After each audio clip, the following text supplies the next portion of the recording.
বারব্রত পালন বরাবরই খুব একটা শখের ছিল না আমার, কিন্তু প্রত্যেক বছর চৈত্র মাসে শিবের পুজোতে জল ঢালতে যেতাম। তো তখন অতটা ওটার মাহাত্ম্য বুঝিনি, বাট বিয়ের পরে বুঝতে শিখেছি। ছেলে আসার পর থেকেই আমি নিষ্ঠা করে এই শ্রাবণ মাসের সোমবারগুলো পালন করি।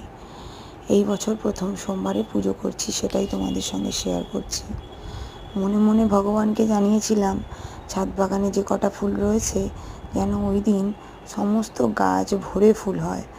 কিন্তু অনেক ফুল পাওয়া গেলেও আমার মনের মতো কয়েকটা ফুল বেশি ফোটেনি। যা ছিল তাই দিয়েই ভগবানের পুজো করলাম। সঙ্গে ছেলেও হাত লাগিয়েছিল। মা আমি সবাই মিলে টুকটাক করে জোগাড় করে পুজোটা সারলাম। ইভিনিং শিফট রয়েছে, তাই একটু চটজলদি ছিল।